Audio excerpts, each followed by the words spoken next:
Thank you for downloading this Council on Foreign Relations video. CFR is an independent national membership organization and nonpartisan research center. For more information, please visit us online at cfr.org. I'm Richard Haas, and I'd like to welcome each and every one of you to the Council on Foreign Relations.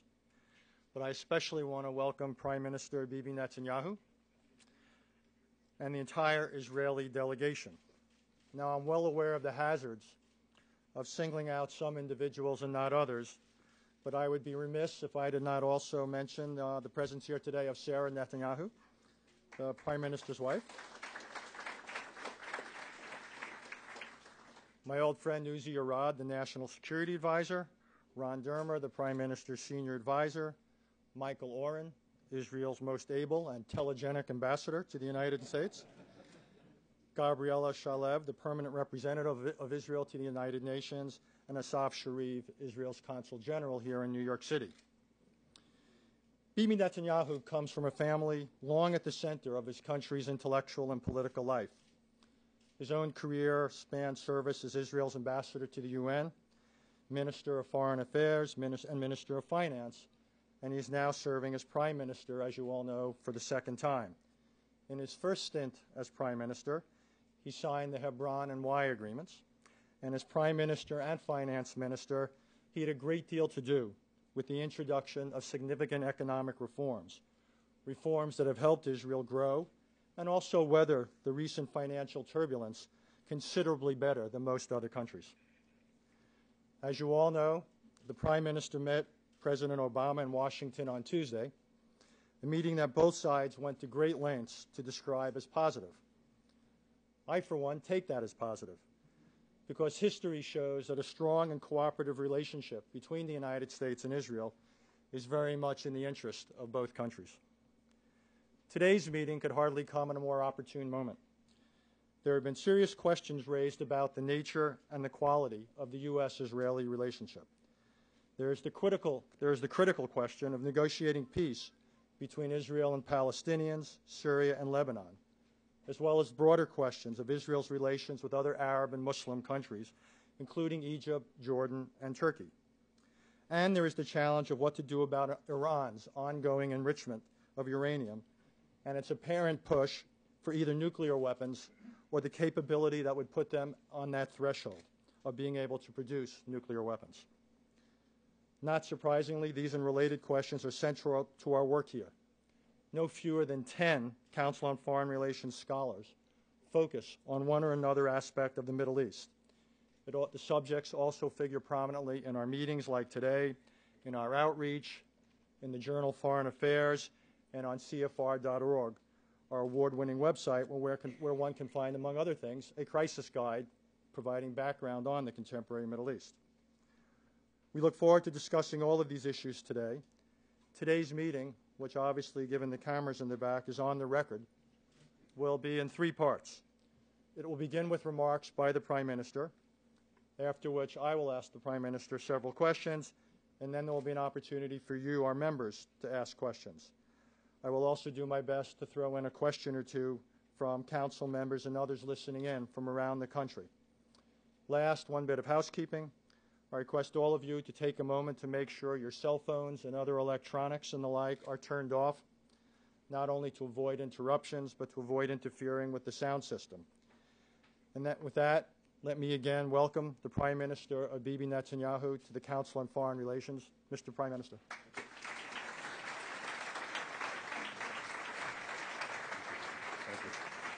Thank you. Thank you very much. Thank you, Richard, and thank you all for giving me the opportunity to spend some time and discuss the urgent problems of the day. I'm delighted that I have a very robust delegation with me here today, Ambassador Michael Oren, Ambassador Gabriela Shalev, Ambassador Assi Sharif and Dani Carmon, and my own delegation from Israel, Dr. Uzi Arad and Ron Dermer, and all the rest who are here. Today, we had a very good day in Washington. I said in the Oval Office that the reports of the demise of the U.S.-Israel special relationship are not only premature, but they're wrong. Now, they're wrong not simply because of the unbreakable bond between our two countries. It's a bond anchored in shared values, democracy being chief among them, in shared interests. It's a bond that transcends the differences of opinion our two governments may have from time to time. They're wrong because for the past year, most of those differences of opinions have focused on how to best move the peace process forward, but not about the goal of moving them forward. We sometimes disagree on how to best achieve the renewal of the peace process, but we share a fervent desire to do so as speedily as possible. So I think there's a much greater meeting of the minds between President Obama and me on how to move forward at this time, how to make the transition from proximity talks into direct talks, and how to ensure that those direct talks are as substantive as possible and as soon as possible. I think delay does not get us any benefit. I think delay in the process, talking about talking, making preconditions about getting into talks is a big mistake. I think it's cost us about a year, and I don't think it should cost us any more time. Both sides have grievances. We have grievances, too. For example, the Palestinians call public squares in honor of terrorists, including most recently. I could say, well, until they rename these squares, I won't get into the talks. That can cost us a lot of time. I think that the right thing to do is to move directly into peace talks as soon as possible. It's the only way that this thing is going to be resolved, and it needs a resolution. The substance of my vision for peace is a solution of two states for two peoples in which a demilitarized Palestinian state recognizes the Jewish state of Israel. This vision is anchored in two core principles: security and legitimacy. Security sounds obvious. It's been around as an issue for a long time, but the nature of the challenge of security has changed. When the Oslo talks began and launched the Israeli-Palestinian peace talks, there were two things that weren't present and have since loomed large. The first is the rise of Iran and its proxies, and the second is the rise of missile and rocket warfare. And these two new developments pose a significant problem for Israel. We are asked and are prepared to vacate territories for the sake of peace. We've just done that twice. Once in Lebanon, and the areas that we vacated were very quickly taken over by Iran's proxies, which poured rockets and missiles into them, which were later fired on us. The second time was in Gaza. We vacated every last inch of Gaza, and that area was quickly taken over by Iran's proxies. They poured missiles and rockets into them, and they were soon fired into Israel. 12,000 rockets and missiles in total on an area, I think, slightly smaller than New Jersey. Now, think about that. That's a real problem. Now, if we're going to have a third withdrawal, we must address the question of how to prevent this from recurring a third time. Strike one, strike two, third strike, you're out. In the case of Israel, it is a palpable strategic threat because our cities are targeted, our airfields are targeted, our military installations are targeted. We have to have a real solution to this, not a solution on paper, but a solution on the ground that actually prevents the mass smuggling of rockets, missiles, and other weaponry into the areas that we vacate.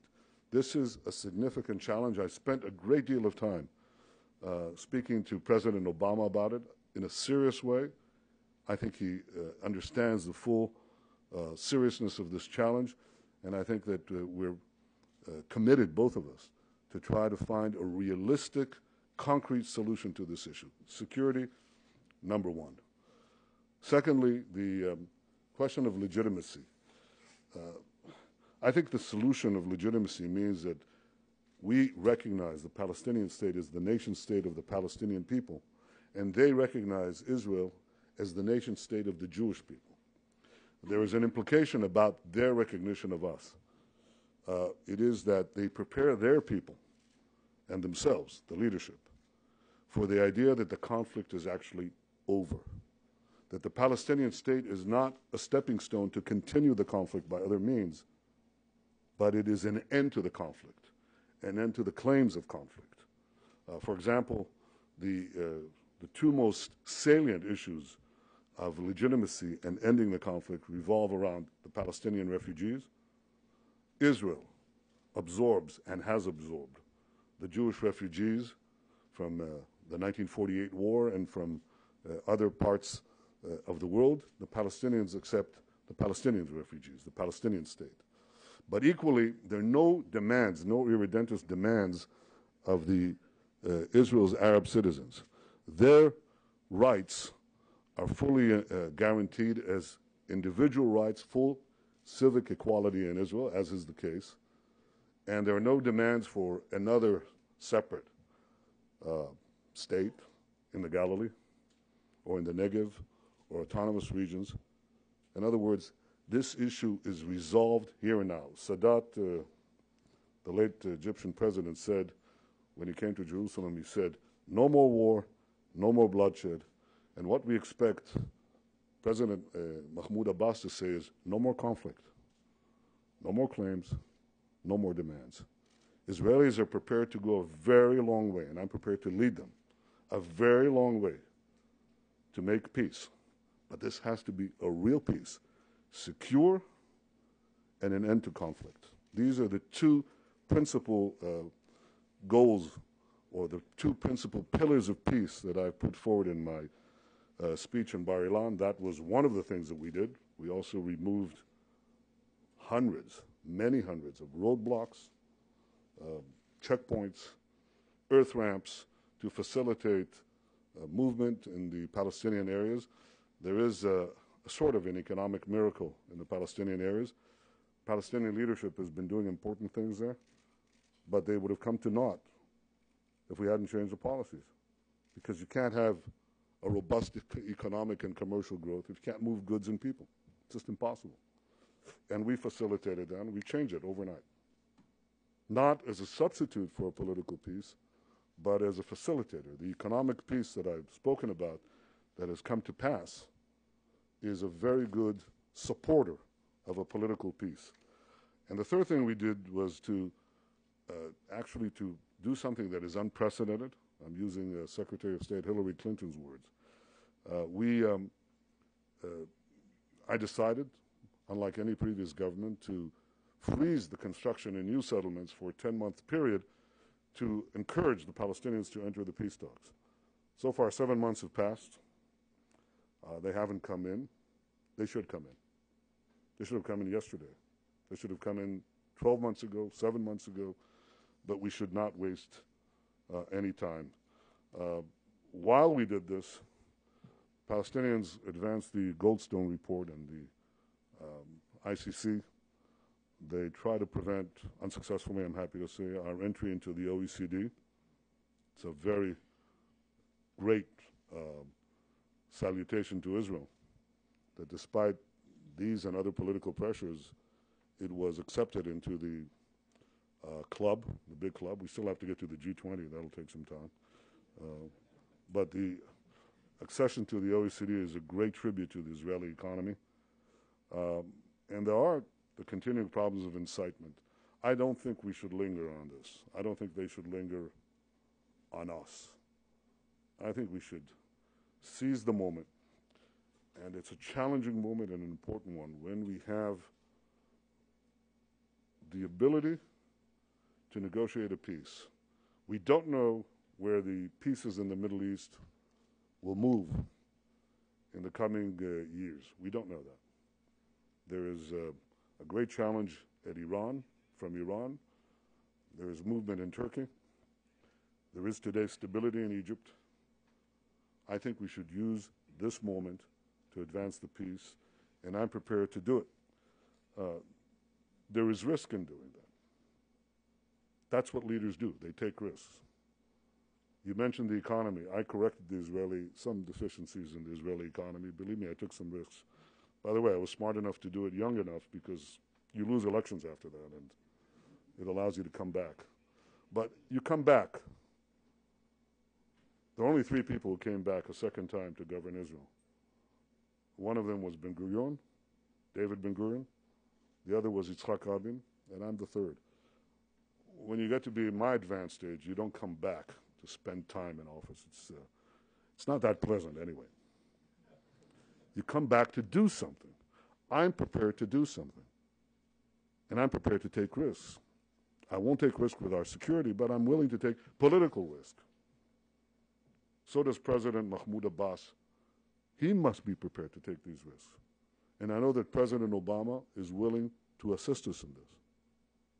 He has credibility in the Arab world. It's important. This is an asset that can be used. But we have to get on with it.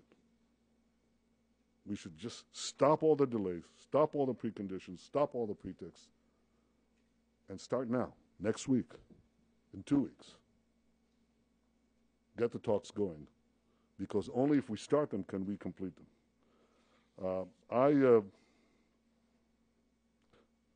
I think people talk about a bottom-up process that we talked about, the economy, and the top-down, a top-down political process. In my view, the top-down part of that equation can only be handled from the very top.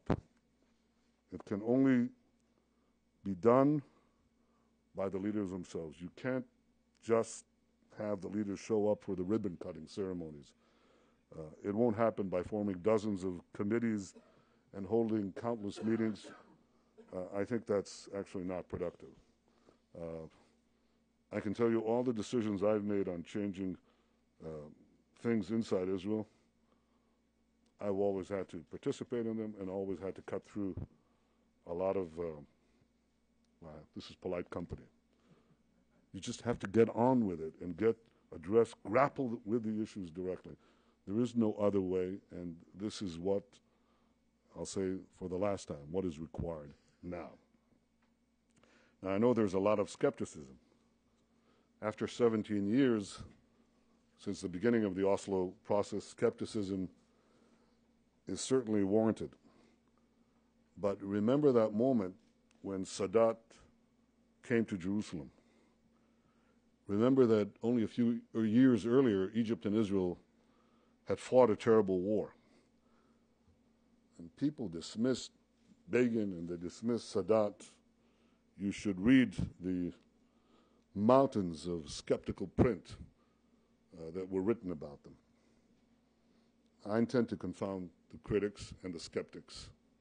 I need a partner. You can't go on a trapeze, hold out your hand, and not have a partner on the other side. You have to have that. So this is one great challenge that we face today that I feel we're up to it, and I feel the moment has arrived. The making of an Israeli-Palestinian peace that our people yearn for, pray for, that could bring untold benefits. You're already seeing part of that before we have a formal peace in the West Bank, and you can posit a lot of things that can happen in the region. Israel is a great economic engine, a fount of creativity. It's probably the most innovative.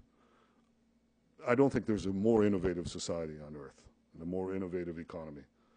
And we can unleash those forces. We have internally, we can do this in the region, and we can bring a different life, a different reality to our children, the Palestinian children, and the other peoples of the region who choose to partake in this vision of peace with us.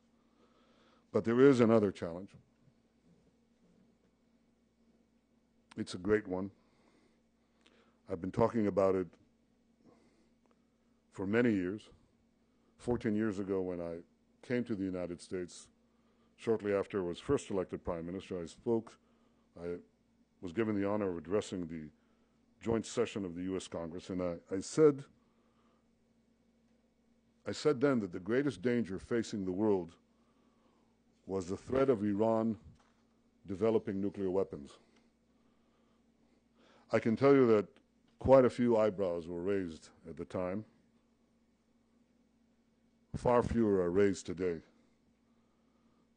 There is now a broader, and I would argue a deeper, understanding of the potential dangers of a nuclear-armed Iran. You hear it in Europe. You hear it in just about every private conversation that I or my staff have with Arab leaders and Arab officials. Almost every single one. There's just about no exception. All of these leaders understand that Iran is not merely a threat to Israel, a nuclear-armed Iran. They understand that if the world's greatest sponsor of terror gets the world's most dangerous weapon, it is a threat to the region and a threat to the entire world. Now, the problem in historical circumstances is translating understanding into action. Actually, the problem in many catastrophic periods of history was that there was no understanding. That is a prelude to correct action. But once you have understanding, there's still that gap between what is understood to be required and what is done. I spoke at the White House about the importance of the latest round of the UN Security Council resolutions against Iran, as well as the recent congressional sanctions bill signed by President Obama last week. The UN sanctions are important because they send a message to that regime that the international community, led by President Obama, stands firmly against Iran's nuclear program. The U.S. sanctions are important because they have more bite. And the sooner they're implemented and the more rigorously they're enforced, the more bite they will have. And I hope that other countries in Europe and elsewhere will follow with tough sanctions, particularly those that target Iran's energy sector. The regime is vitally dependent on that. But I think that we cannot be sure that these sanctions will have the necessary effect of stopping Iran's nuclear program. And therefore, I appreciated President Obama's statement that he is determined to prevent Iran from developing nuclear weapons, and that all options are open. I think to fully translate understanding into action, we must address the question of whether the world can live with a nuclear Iran. For a lot of influential people, and I suppose for some of the people here today, a nuclear-armed Iran would certainly be a danger, but perhaps I think it wouldn't be a new danger. After all, the Soviets had nuclear weapons. They were contained. So, too, it is argued, a nuclear-armed Iran could be also contained. But the Soviet Union is far different and was far different from what we see today in Iran. The Soviets certainly had global ideological ambitions, but in international affairs, they acted with supreme rationality. Every time the Soviets were faced with a choice between their ideology and their survival, they chose survival in Berlin, in Cuba, and elsewhere. And to the best of my knowledge, there were not many Soviet suicide bombers. The Iranian regime is different. They're driven by a militant ideology that is based on an entirely different set of values, a value system that may seem entirely irrational to us, but is pervasive, very powerful among those competing for leadership among the Islamic militants. Look at what happened nearly a decade ago in another part of this militant world. The Taliban allowed al-Qaeda, operating on its soil, to dispatch terrorists to bomb New York, this city, and to bomb Washington.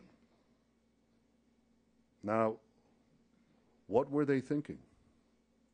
Did they think that the greatest power in the world would simply ignore mass destruction in its cities?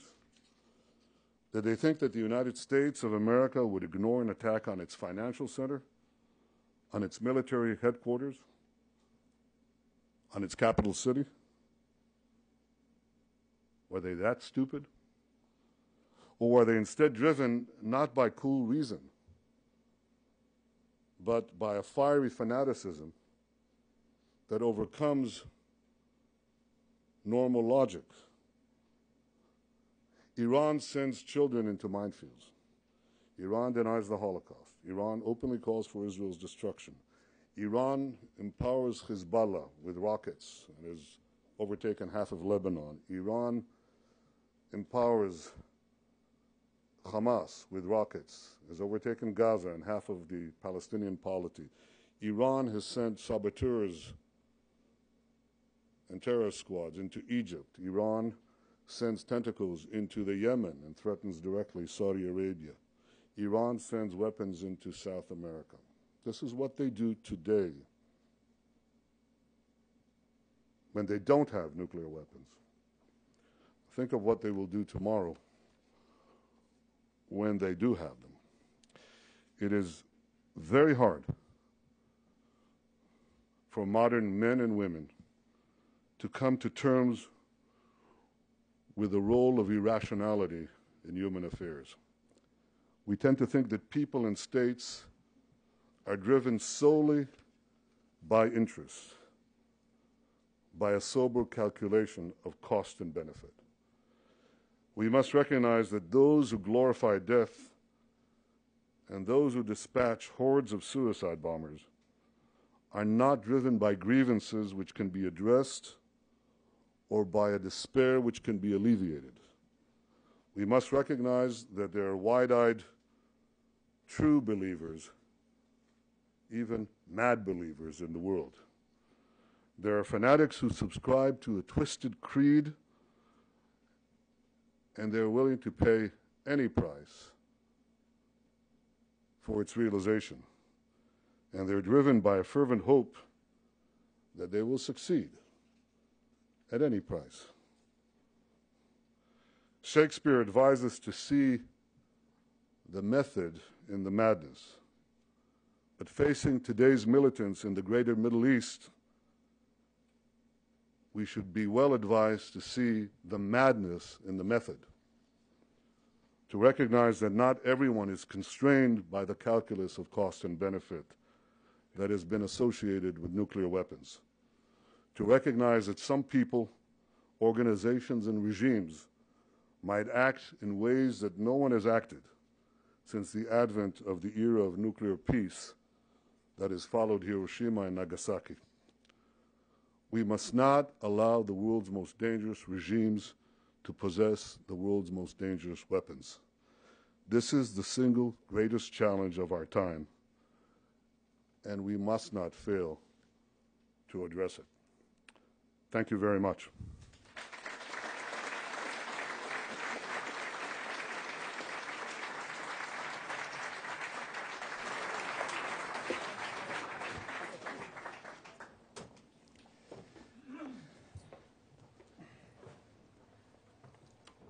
Thank you. I'd actually like to begin where you began, with the U.S.-Israeli relationship. I got a lot of emails before this meeting, particularly at the time of the Gaza flotilla incident, and several of them struck the theme that Israel now had become more of a strategic liability to the United States than a strategic asset. So my question is how do you refute this, particularly for Americans who have come of age since 1967 and see Israel more as a victor than a victim? There are several questions in your question, so I violated my own rule. I'm sorry.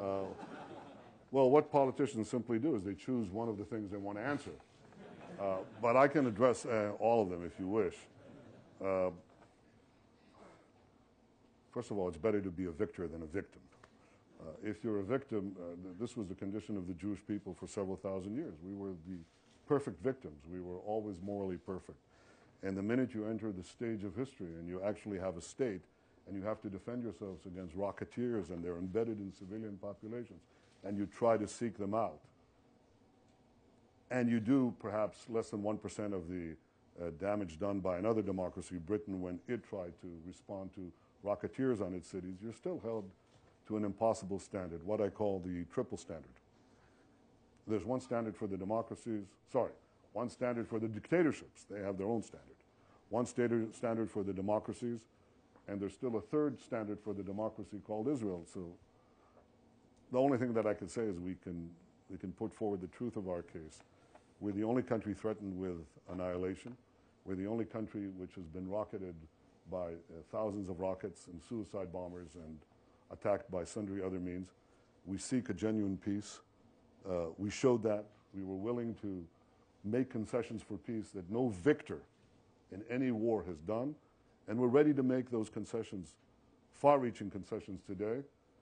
And the best way to test that is to actually test us, to actually get into those negotiations. So that's the first part.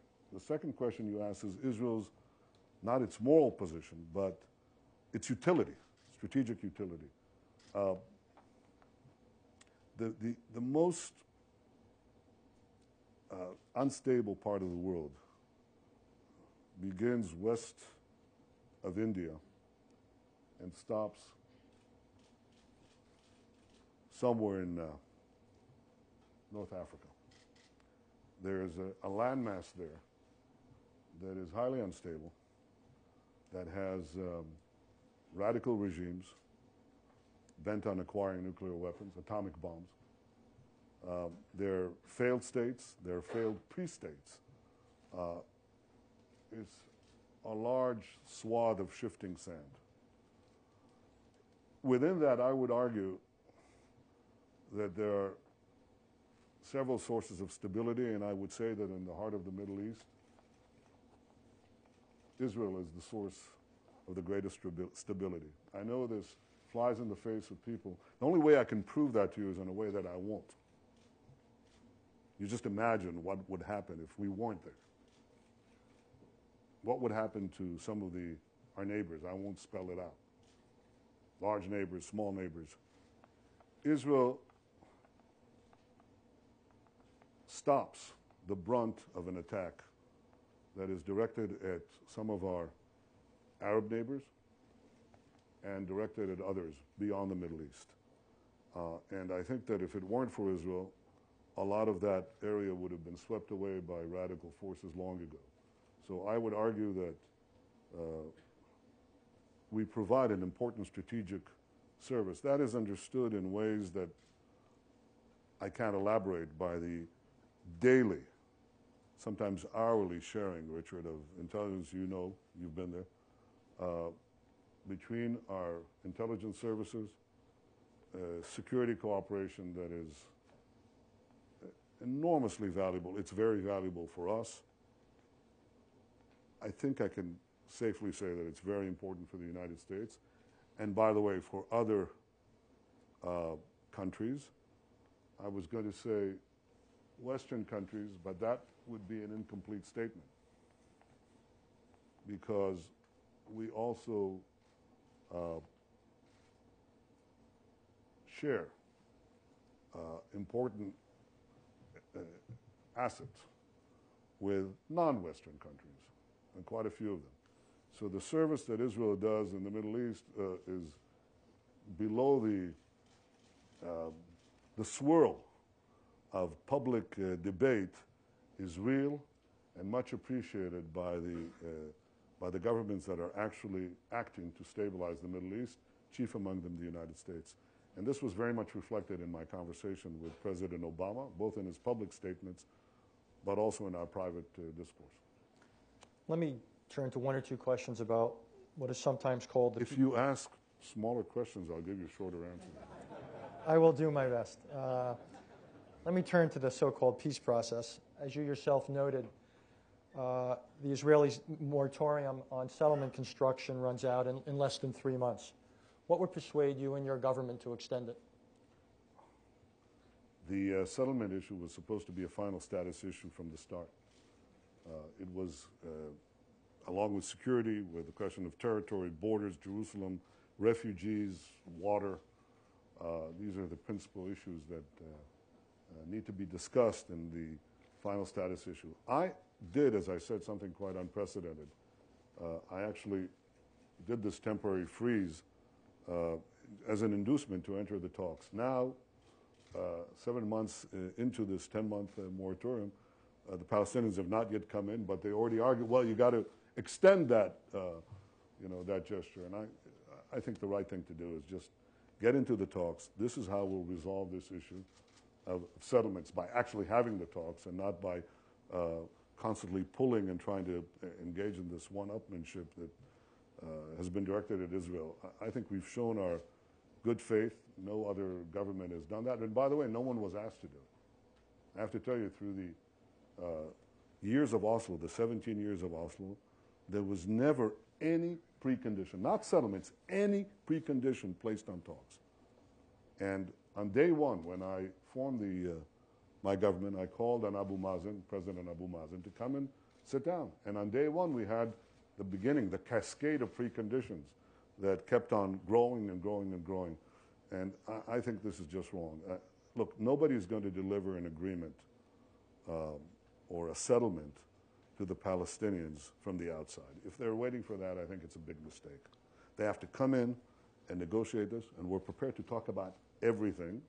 We'll have our positions, they'll have their positions, but at the end of the day, I think it's only when you sit down, mesh all these issues together, and show the Palestinian people and the people of Israel, here's an agreement to end the conflict and to ensure security. It's going to be very painful. It's not going to be easy. By the way, not only for the Israeli side, for the Palestinian side, that actually have to come and tell their people, as I said, it's over. But that's the way this thing is going to end. So I would say, I think we've done enough. Let's get on with the talks. You said that Barack Obama, I think your words was ready to assist. What would you like his role and the American role to be if, for example, we can get direct negotiations started between Israelis and Palestinians? What would you like us to do? What would you like us not to do? Every peace negotiation that we've had involved the assistance of the United States. Camp David breakthrough talks between Egypt and Israel, the Oslo Accords, the talks that I held, the Hebron Agreement, the Y Agreement, peace with Jordan. It always involved American support. The United States is a great mediator, a great facilitator. There are problems that I think, practical problems that we'll need help with. By the way, not only from the United States, from the international community. I gave you one example that you don't tend to think about, water. Water, unlike land, has one advantage. You can make more of it. You can make more of water. You can desalinate water, but it's expensive, and we're going to need it. We're going to need it anyway, even if we didn't make peace. But if we make peace, we're going to need it more. And as our GDP per capita grows, water consumption grows. It's growing in Israel. It's growing in the Palestinian areas.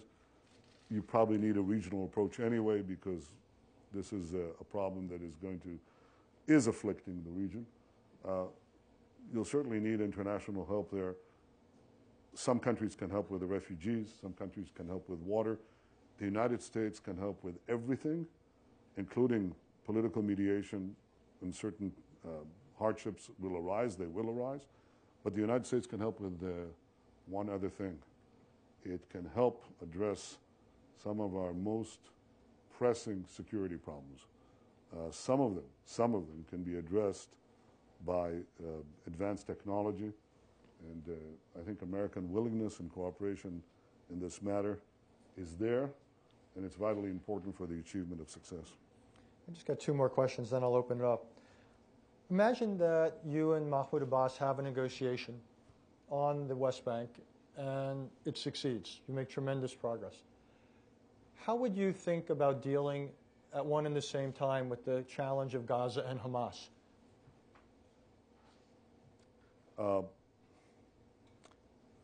This is a big problem. It could hinder negotiations. We could say we won't proceed until we solve the Gaza problem, which probably means we'll be hindered for a long time. Or we can recognize that we have a hostile element there that is, it's a hostile beachhead. It's an Iranian beachhead that is opposed to peace, opposed to recognition of Israel, sponsors terror. We'll have to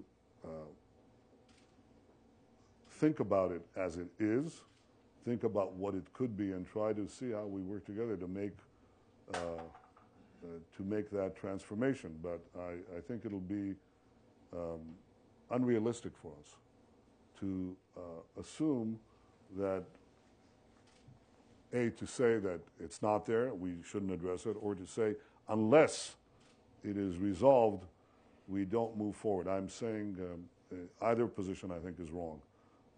I think we should move towards a negotiated peace between us and the Palestinian Authority and take the proper precautions against what can flow from Gaza.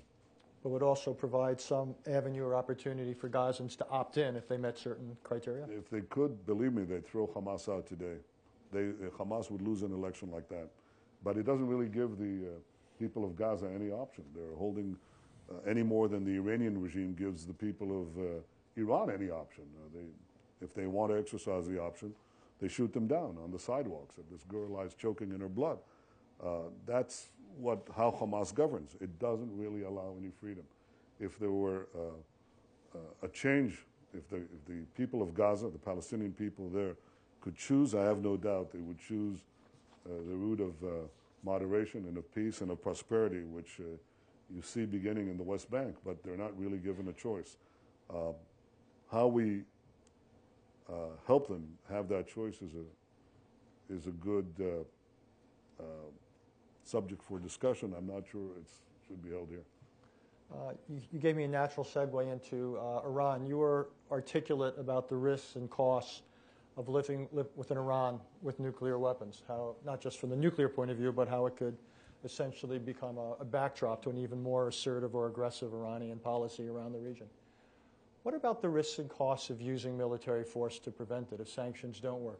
Do you worry about Iranian retaliation? Do you worry about what Hezbollah, Hamas might do? Do you worry that it could set back the prospects for political change, for democratic change in Iran? Well, look, obviously we hope that it's possible to stop Iran's programs by this U.S.-led effort to put maximum pressure. It so happens that the statement that the president has made that all options are on the table is probably the most effective pressure that you could direct at Iran, and I wouldn't say any more than that. I think that's ultimately what they look at. And they have in the past, as you know, backed off when they thought that the U.S. would act in a more forceful way. You know what happened to the only time that the Iranian program was held back, very briefly, was when they had that concern, as you know. So I wouldn't change the statement made by the president. I think that would be a mistake. Okay, let me open up, and again, I ask you to wait for a microphone. You identify yourself and your affiliation, and you limit yourself to one concise question, and resist any temptation to speechify. That you only leave to the speaker. Roger Hertog. Mr. Prime Minister, I'd like to change the subject a little bit. The last couple of years, Israel's economic activity has been rather extraordinary versus the rest of the Western world. And I think it's fair to say that a lot of it is attributable to your stint as finance minister during the prior regime. What's the next phase in terms of Israeli strategy, in terms of tax, privatization, high tech? How do you maintain this high rate of growth? Well, the most important thing to understand in the global economy is something that you, Roger, and I'm sure all of you understand, is that competition never ends. It never ends. You can't say, if you run a company, you can't say, well, I've achieved such and such achievement, such and such market share, and I can rest on my laurels and stop improving my product and services. And the same is true of economies, national economies that compete in a global economy. You can never stop improving yourself. Now, how do you improve yourself? How do you produce growth, which is ultimately the consequence of improvements? How do you produce growth if you are a $30,000 per capita economy? That's where Israel is today. We used to be a $20,000 per capita economy. Now we're 30,000, which is not the highest in the world, but it's getting there. Well, if you're an economy starting out and you've got about $800 per capita income, you can grow just by putting in roads, electrification, communication lines, whatever. You'll grow. No matter what you do, you'll grow. But if you're a $30,000 or $40,000 economy, and you'll grow if you're low GDP economy, per capita economy, you'll grow at Asian rates, Chinese rates, Indian rates, 8%, 10%, even higher. How do you grow at 4 or 5% consistently, which is what Israel has done over the past 5, 6 years? How do you do that if you're a $30,000 per capita economy? And I maintain that there are only 2 ways to do that I can see now. It could change, but I can see only 2 ways. One is you've got to add value to your products and services, and the best way to do that is by technology.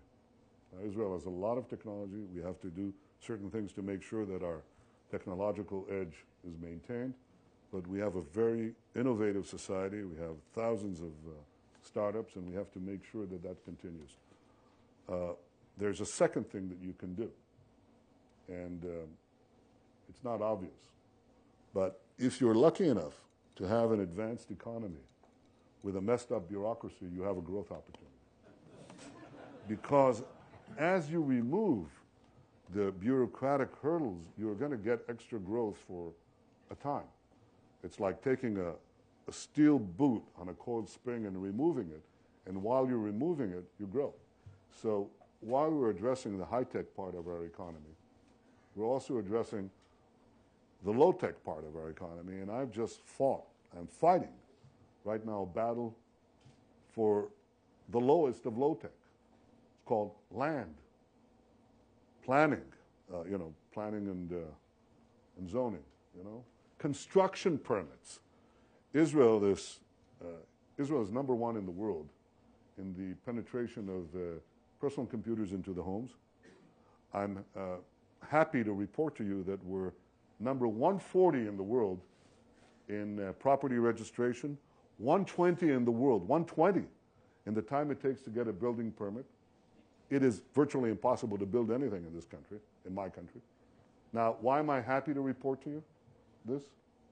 Because if we change that, we get an extra bounce of growth just for doing these bureaucratic corrections. Now, I say bureaucratic corrections. There's a lot of political capital that you have to fight to get. And I don't want to take more of your time, but I'll just describe to you how difficult that is. 93% of the land in one of the world's smallest countries is controlled by a government monopoly. It's called the Israel Land Authority. 93%, okay? In America or Europe, it's probably 40 or 30% government-owned land. Now, I can't provide more land in order to have more construction unless we free this up. So I had a bill to reduce that number by a very small amount, but significant.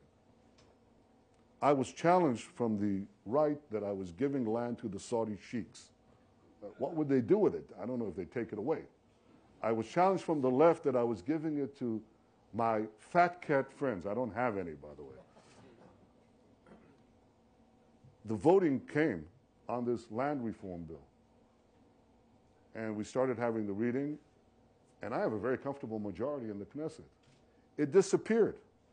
Many of the Likud ministers weren't there. The labor ministers weren't there. I stopped the vote, went down to my office in the Knesset, and I issued a statement, and I said, we're going to have another vote in 10 days. Any minister or deputy minister who doesn't come will be fired on the spot. In 10 days, we had another vote. It passed with wondrous majorities. These are advantages. The advantage you have in developed countries is that you can reform. If you have the political will and the political vision and are willing to spill political blood, your own, you can pass these reforms and get extra years of growth. It's technology and basic structural reforms that produce the advantage for any country. That is what has produced the advantage for my country in the last decade, and this is what I hope to see in the coming decade. After that, you'll have to ask me, the world may change completely. We don't know. But this is what it is. Lots of hands. I can see already I'm going to disappoint people. Bob Lifton.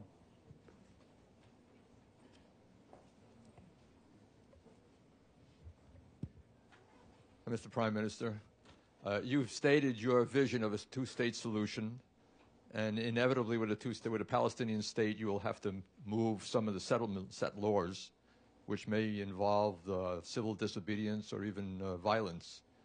Do you feel you have the support among the ideological support in your own coalition party to support that kind of solution? And do you feel that the Israeli public is prepared for that kind of solution? I think that the most important thing, I think the most important thing is to first try to define a clear vision of peace where people see the benefits of what it is they're getting. The second thing I think is to introduce a very important dimension for the implementation of this peace agreement, and that is the dimension of time. Time is a crucial element, both for security and for other critical elements of a solution. It has, it's a great facilitator of change. And if you build in a time factor to any type of solution that we have, I think it would help enormously. But the rest I leave to the negotiations that I intend to have with President Abbas. I'll be asking him on the Palestinian side even tougher questions than you asked me. Ode Aberdeen.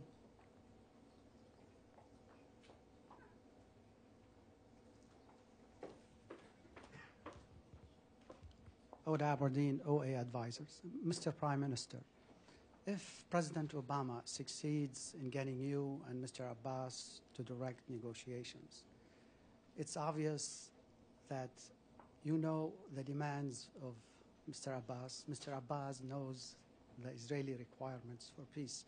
So if you have direct negotiations, do you think within a year we can have an agreement similar to what happened in '79 when President Sadat and Begin negotiated a peace agreement?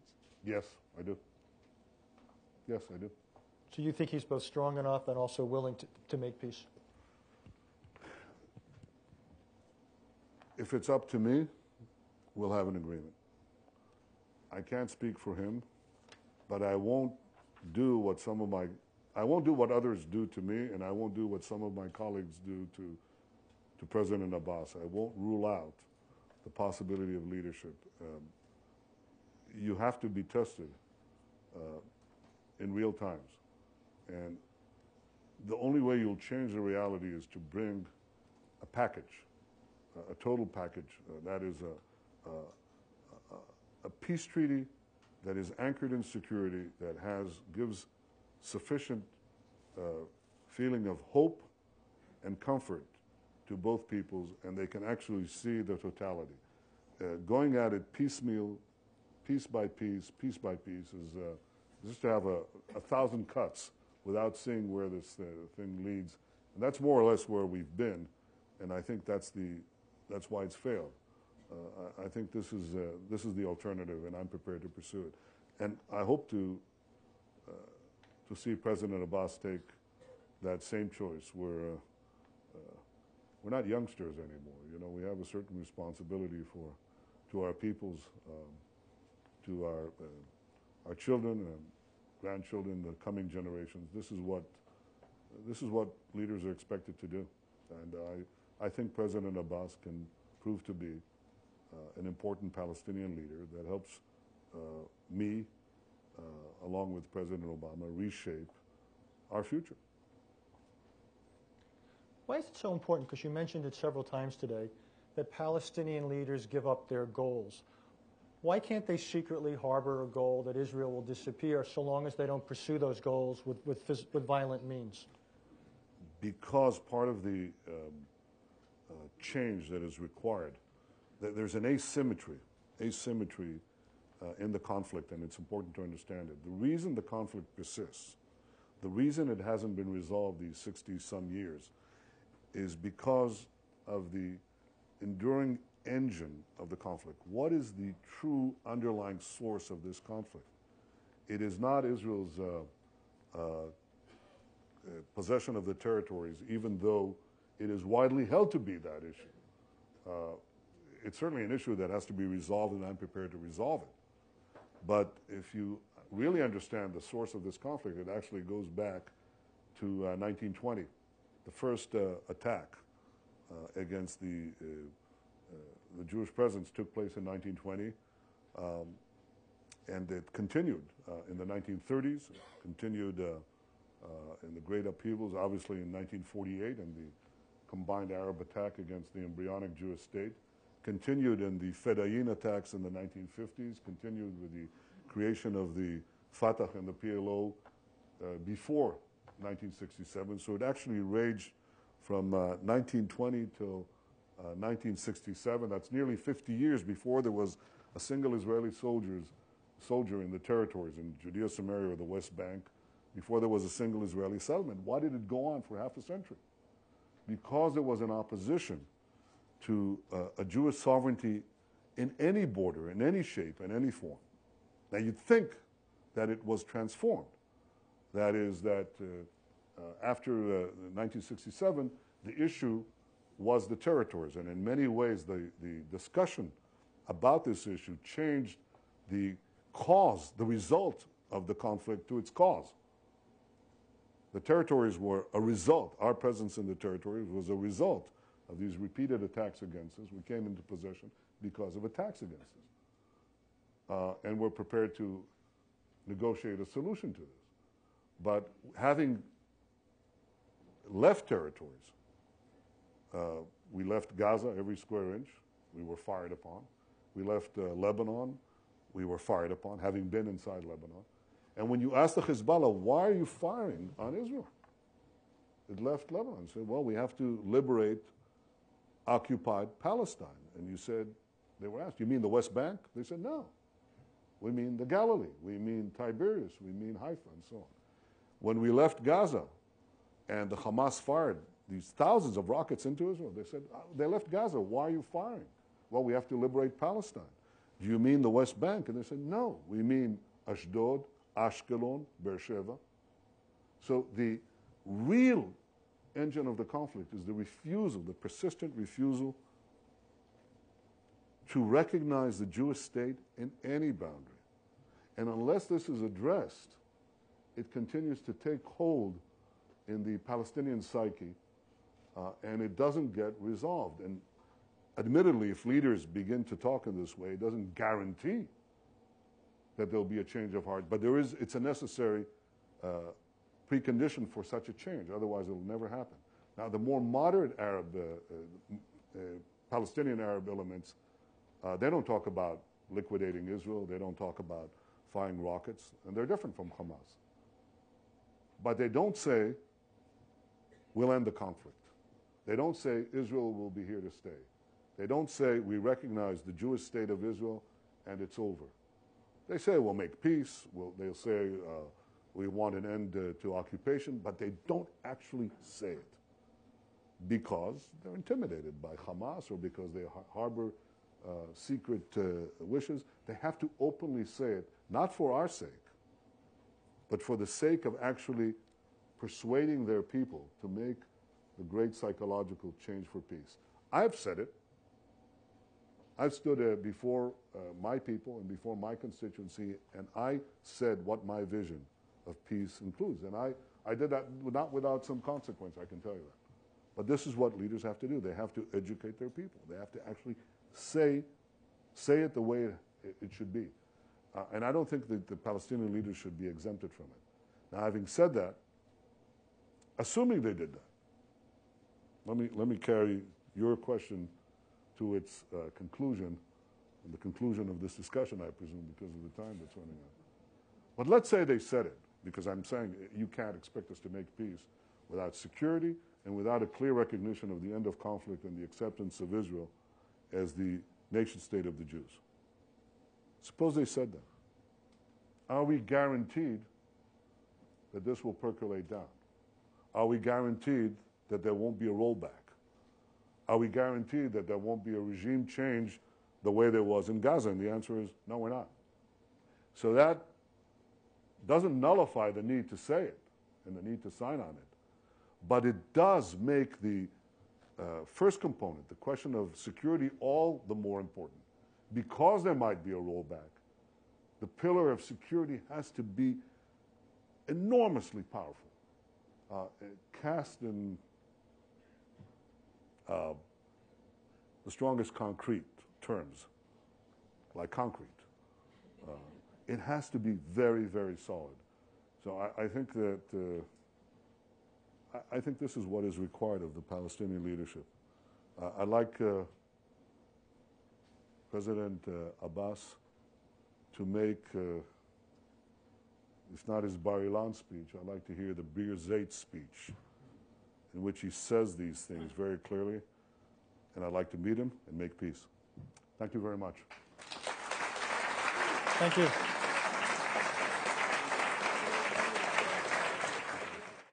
Thank you for watching this Council on Foreign Relations video. For additional audio, video, and transcripts of CFR meetings, as well as expert analysis of international news, please visit us online at cfr.org.